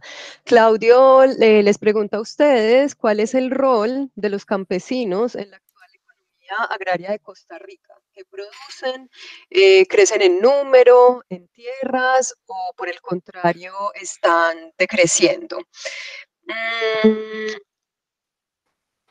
También tenemos otra pregunta también de Claudio. ¿Cuáles son los actores políticos que han implementado las políticas de conservación? Verónica pregunta también para ustedes, ¿cuál es la relación entre los campesinos y propietarios de los bosques de monocultivo? Y había una pregunta, si no estoy mal, de Vanderlei, sí. ¿Cuáles son los movimientos sociales que se involucraron en las tomas de tierras de las que ustedes hablaron? Y una pregunta más técnica sobre la elaboración del mapa de la cobertura forestal, de la evolución de los bosques. Les doy la palabra a Elisa y a Wilson para que nos respondan estas preguntas. Bueno, si quieres comenzar tú, Wilson, o empezamos por los campesinos, ¿no? Te doy la palabra entonces. Bueno, efectivamente es muy problemático siempre caracterizar al campesino o al pequeño productor en cualquier país, ¿no? Sabemos que es una realidad compleja, pero en el caso de Costa Rica es todavía más difícil, ¿no? Esta es una de las dificultades que yo encontré durante el trabajo de campo, ¿no? En el que yo pretendía analizar las oportunidades y problemas que tenían los pequeños productores o los campesinos para insertarse, ¿no?, en los nuevos cultivos de exportación o cuál era la tendencia que estaban siguiendo, ¿no? Incluso si vamos al censo agropecuario de 2014, ¿no?, el último publicado realmente en 2015, vemos que tampoco hay un interés, ¿no?, por parte del Estado, ¿no?, de dar a conocer quiénes son esos campesinos, qué características, qué elementos cualitativos presentan, ¿no? Y efectivamente estaba revisando ahora un artículo que yo publiqué hace un par de años en el que trataba un poco de explicar cómo era el campesino en Costa Rica, qué tipo de áreas ocupaba, pero la principal herramienta que tenemos nosotros para caracterizar al campesino es asociarlo a los cultivos tradicionales, por ejemplo, los granos básicos y el café, ¿no?, para aquellos pequeños productores que han conseguido, pues, asociarse, por ejemplo, a una cooperativa, como vemos en algunas zonas del sur del país, pero realmente lo hacemos por rubros. Incluso si queremos caracterizarlos de una manera más exacta, tenemos que recurrir a este tipo de variables proxy, ¿no? Tenemos datos de 2002 de algunos investigadores costarricenses que han tratado de caracterizar al campesino y efectivamente lo hacen a través de este tipo de estadísticas, es decir, en base a las diferentes regiones tratan de caracterizar, por ejemplo, la explotación media de un campesino, que varía dependiendo si es de granos básicos, que es mucho más pequeña y vemos una caída sustancial a lo largo de los años, sobre todo con las políticas de ajuste estructural en los 80 y en los 90, cuando va a quedar el sector agrario relegado a un segundo plano y se va a potenciar esto que comentábamos en la presentación, se va a potenciar el monocultivo de exportación, pero de productos no tradicionales, ¿no? Entonces ahí vemos una caída todavía más acusada de lo que sería ese pequeño campesino. Pero repito, tenemos que recurrir a datos de este tipo, variables proxy. Incluso revisando este artículo que mencionaba antes, vemos que hay una caída en el censo agropecuario 2015, teniendo en cuenta, ¿no?, que desde 1984 no teníamos censo agropecuario, que esto también nos ha permitido a Wilson y a mí volver a retomar todas estas cuestiones agrarias, ¿no?, multidimensionales en Costa Rica. Vemos que ha habido una caída, ¿no?, en el número de explotaciones de un 8,7%, ¿no?, revertiendo un poco la tendencia anterior en la que se veía un aumento, ¿no?, de las explotaciones. Y nos da un área media al censo, por ejemplo, de pequeñas explotaciones medias en todo el país, lo cual es difícil porque hay una gran heterogeneidad por cultivos, como decía antes, de aproximadamente 25,9 hectáreas.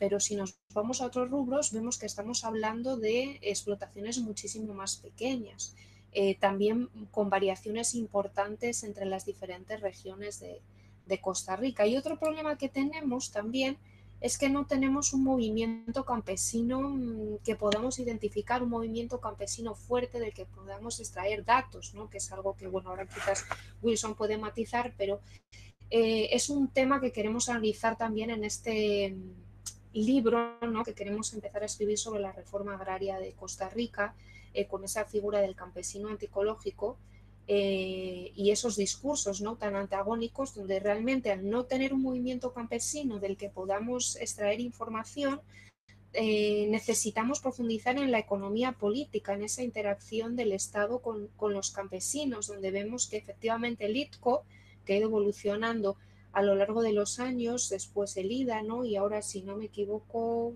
¿cómo se llama en la actualidad? Que se me ha olvidado. El Instituto INDER, es verdad, disculpad, el Instituto de Desarrollo Rural, ¿no?, con una visión más holística, más completa, pero efectivamente tenemos que analizar esa interacción, ¿no?, Estado, grandes terratenientes y pequeños campesinos, para poder entender mejor este proceso y este conflicto o este proceso, ¿no?, de reforma agraria silenciosa, con los problemas de datos que mencionaba antes. La única variable, por lo tanto, resumiendo, que nos permitiría entender al campesino en Costa Rica, yo creo que es ir directamente a las regiones y en las regiones empezar a analizar por tipos de cultivos, ¿no?, asociando a ese pequeño productor, a ese campesino, con productos tradicionales, granos básicos y café, ¿no? Esa sería un poco mi respuesta. Muchas gracias. Para complementar lo que decía Elisa y conectar con las preguntas de Claudio y de Vanderlei, es muy interesante porque el excepcionalismo social y político de Costa Rica, esa narrativa mítica que se construyó desde hace muchísimo tiempo, se basó en el minifundio, en el campesino como figura representativa de esa Costa Rica igualitaria, que era distinta al resto de Centroamérica. Y lo que pasa con el excepcionalismo ecológico del presente es que más bien es un excepcionalismo que se descampesiniza, o sea, en el cual el campesino no tiene ningún papel importante. Eso tiene que ver con dos cosas, y lo vinculo primero con la pregunta de Claudio. Los grandes actores en la consolidación de la política de conservación de bosques en Costa Rica están vinculados con el Estado. No fueron los campesinos, más bien los campesinos, como lo sugiere el título de nuestra ponencia, fueron vistos como enemigos de esa política de conservación, porque deforestaban para hacer finca, para cultivar la milpa, etcétera, etcétera. En ese sentido, esta política de conservación se construye muy verticalmente desde el Estado hacia abajo, muy influenciado también por científicos y funcionarios estadounidenses y de diferentes organismos internacionales. Para que tengamos una idea de la importancia de esa influencia externa, el país a inicios de los 70 tenía muy poca área conservada en bosques. Quizás no llegaban las 10.000 hectáreas, y ya para finales de los años 80 se tenía cerca de 600, 700.000 hectáreas. Esto, como lo decíamos en la presentación, en un contexto de crisis económica, la crisis de los 80 y también de guerra civil. Es decir, que ese fenómeno, esta expansión tan rápida del área protegida tenía mucho tenía un componente geopolítico a través de fondos internacionales, evidentemente. Y en relación con la pregunta de Vanderlei sobre el papel de los movimientos sociales, en los años 70, pues fueron movimientos muy interesantes, porque hay un detalle muy importante para el caso de Costa Rica, y es que el Partido Comunista estuvo prohibido hasta mediados de los años 70. Por lo tanto, esos movimientos sociales, estas luchas en torno a la tierra, le permitieron a los grupos de izquierda construir mercados electorales, legitimar su acción y su propia existencia. La lucha por la tierra, de alguna manera, subsidió políticamente a esos movimientos en el contexto de un país en el cual estaba prohibido el Partido Comunista, pero también una participación muy importante de universidades. La universidad en la que yo trabajo tuvo un papel muy destacado apoyando estos movimientos de lucha por la tierra, y también ciertamente eran movimientos muy espontáneos, difíciles de tipologizar o de clasificar. Pero nuevamente estamos hablando de un campesino que está centrado, está preocupado en torno al acceso a la tierra, y que no participa de ese proceso de construcción de esa política de conservación. Y también haciendo el vínculo con la pregunta de Verónica sobre la relación entre campesinos y los bosques de monocultivo, tiene que ver con lo que decía antes de la descampanización de este modelo ecológico, porque en realidad lo que ha pasado en muchas regiones del país es que los campesinos, debido a que los costos de producción son muy altos, a que no es un buen negocio ya cultivar maíz o frijoles, lo que termina haciendo es alquilando tierras a empresas o a grandes propietarios para que cultiven allí teca, melina o especies de este tipo. Esta dinámica finalmente termina también rompiendo el tejido campesino en estas regiones y básicamente convirtiendo a esas familias en familias rentistas, ¿no? Que rentan la tierra a estas grandes empresas o grandes propietarios.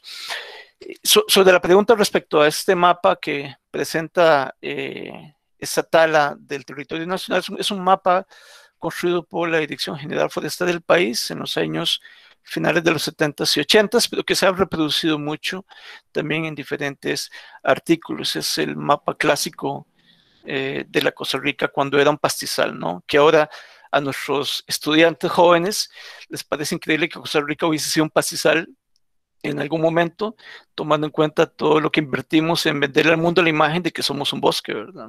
Pareciera difícil de entender. Pero es parte de la contradicción que pues queremos desarrollar Elisa y yo en este proyecto de libro. Gracias.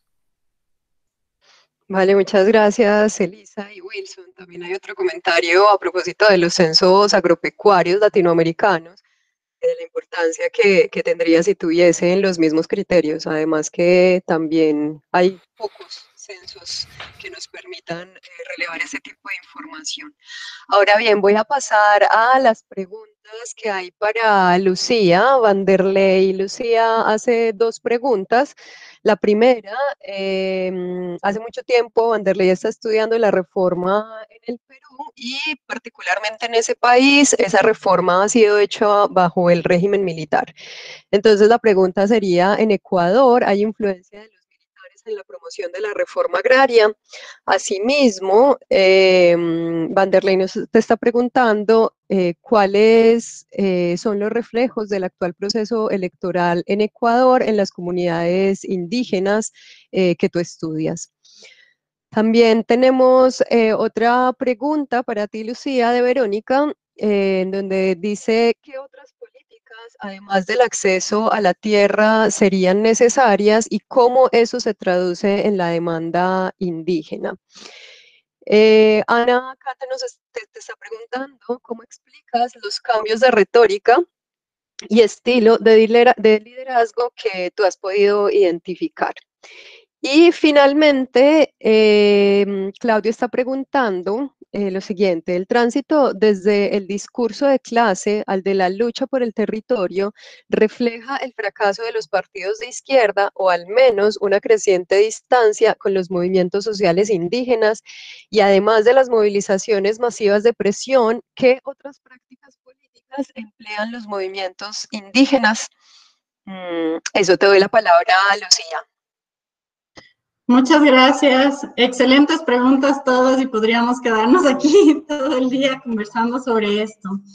La primera pregunta, sí, claro, las reformas agrarias, ambas reformas en Ecuador, fueron hechas durante dictaduras militares. La primera reforma agraria, la de 1964, fue promulgada en el contexto de una junta militar. Y la segunda reforma agraria en 1974 fue en un segundo gobierno militar del general Rodríguez Lara, que en cierta medida se parece un poco, si no completamente, a la figura del general Velasco en Perú, pero sí tiene algunos tintes, digamos, de ser un gobierno militar un poco diferente de los otros, un poco más apegados en cierta medida a las exigencias de los pueblos indígenas y de los campesinos. La segunda reforma agraria que hubo en el Ecuador fue mucho más allá de lo que decía la primera reforma agraria en términos de qué se podía expropiar a los hacendados. Sin embargo, las reformas agrarias en muchos casos solo se aplicaron en la práctica a través de la movilización política. Eso con respecto a la primera pregunta. sobre la pregunta de qué ha sucedido en estas últimas elecciones con las organizaciones indígenas. Estas elecciones han sido muy duras para todos nosotros en el Ecuador. Estamos descorazonados sobre lo que nos viene próximamente. Pero lo que les puedo decir es que en la provincia en la que yo estudio, el partido indígena, que es Pachakutik, con un líder de la parte sur del Ecuador, Yacu Pérez, alcanzó casi el 50% de las votaciones en la provincia, mientras que a nivel nacional alcanzó más o menos el 18% de las votaciones. Entonces, la organización indígena sí ha apoyado masivamente al candidato del partido político Pachakutik. Sin embargo, hay muchas teorías sobre lo que ha pasado y el candidato de Pachakutik no logró por un margen muy, muy estrecho pasar a la segunda vuelta electoral. Hace 2 días, el presidente de la Organización Nacional Indígena, la CONAIE, se pronunció a favor del candidato correísta, Andrés Arauz, lo cual ha generado un nivel de conflicto muy grande en la organización indígena, con muchas facciones que públicamente se están disputando los votos, pero la posición oficial de la organización indígena es que debemos votar nulo, ya que hubo un fraude electoral en la primera vuelta que se realizó hace un mes más o menos. Eso con respecto a esa pregunta. Sí, disculpen, la siguiente pregunta, déjame ver, estoy tratando de ver en el chat. ¿Qué otras políticas, además del acceso a la tierra, serían necesarias y cómo se traduce eso en la demanda indígena? Bueno, lo que hemos podido ver es que luego de la reforma agraria, las condiciones de muchos sitios, como el sitio donde yo trabajé, siguen siendo muy difíciles y que no existe suficiente tierra para todos, pero las demandas de la organización indígena han incluido históricamente el acceso a la educación, el acceso a la salud y el acceso a la participación política dentro de la comunidad y también a nivel del Estado, ¿no? Entonces, por ejemplo, hay políticas que se están exigiendo a nivel de salud, como por ejemplo los partos para las personas que necesiten un parto culturalmente adaptado, políticas lingüísticas. Hay muchas demandas de la población indígena y también ajustes estructurales en lo que es la economía, el respeto a los territorios y sobre todo la oposición a la minería, que está causando un nivel de conflicto social muy grande en la zona central andina del Ecuador. Eso con respecto a eso. Ana me dice, ¿cómo explicas los cambios de retórica y estilo de liderazgo que he identificado? Bueno, lo que a mí me sorprendió, Ana, en mi trabajo de campo es que en el espacio de 40 años haya habido una transformación tan profunda, no solamente en lo que significaba la lucha, sino en cómo presentarse y cómo acceder a las demandas que la gente tenía. Yo creo que los años posteriores, donde hubo una efervescencia del movimiento indígena, donde hubo un nivel de acceso muy grande en comparación a décadas anteriores, por ejemplo, educación para personas como Gilberto, que pudo ir a la escuela primaria, la secundaria, a la universidad, y regresar a su comunidad luego de haber sido diputado. Creo que todas estas cuestiones han tenido un peso muy grande en el cambio de la retórica y en el cambio del estilo de liderazgo. Y también tiene que ver con cambios a nivel latinoamericano, con la relación con otros movimientos sociales, en cuestiones muy, muy importantes como la teología de la liberación. Han habido muchos elementos que han generado este nuevo tipo de líder, ¿no? Y que no es la última generación, porque ahorita estamos viendo que los chicos que tienen 20 años, 25 años, porque Gilberto ahora tiene 50 y pico años, Taita Agustín tiene 80 y pico de años, pero existen líderes indígenas de las más nuevas generaciones que tienen incluso otro tipo otro tipo de acercamiento, otro tipo de estrategias y otro tipo de retórica, y que, claro, digamos que el trabajo que estoy tratando de hacer en mi tesis es explicar justamente cómo ha cambiado la retórica y el estilo en este espacio de tiempo. Eso.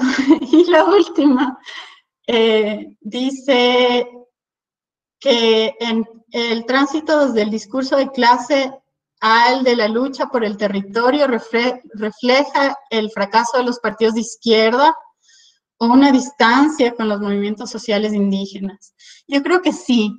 Yo he estudiado mucho material de archivo, y dentro del material de archivo que tengo, lo que tengo es tesis, videos, entrevistas de un grupo muy importante de intelectuales de izquierda que trabajaron en el área donde yo trabajé en 1980. Por ejemplo, en la toma de la hacienda de Otalagua, ellos estuvieron presentes. Hay notas de prensa que salieron a nivel nacional a través de estos intelectuales de izquierda que trabajaban mano a mano con el movimiento indígena. Yo creo que ahorita sí hay una brecha muy grande entre el movimiento indígena y muchos de los partidos o los movimientos de izquierda. Y el segundo dice, además de las movilizaciones masivas de presión, ¿qué otras prácticas políticas emplean los movimientos indígenas? Bueno, la principal práctica política que están empleando ahorita es la participación en las elecciones, ¿no? Participación democrática en ese sentido. Pero también tenemos otro tipo de prácticas desde el Estado, ¿no? Una de las cosas que dice la gente es con el Estado, sin el Estado y contra el Estado. Entonces creo que las prácticas están viniendo desde muchas direcciones. Pero lamentablemente en el clima que hemos tenido en el Ecuador en los últimos años, lo que más resultados ha dado ha sido la movilización, la ocupación de las ciudades, la ocupación de las gobernaciones y el encarar a los problemas y el encarar a la crisis de esta manera a través de la movilización masiva política. Igual que en 1980 es lo único que dio un resultado tangible en los últimos años. Gracias. Lucía, muchas gracias por tus respuestas. Así que nos tomamos igual parte del tiempo del receso. Así que con esto damos cierre a la primera mesa del coloquio y las y los dejamos invitados a la mesa que viene, que se llama Relaciones de Poder y Género en el Campo. Así que esa mesa va a ser en esta misma sala. Quienes quieran quedarse para esa siguiente mesa están muy invitados. Así que muchas gracias a nuestras ponentes, a Wilson también por las presentaciones, y nos vemos en 15 minutos en esta misma sala. Muchas gracias.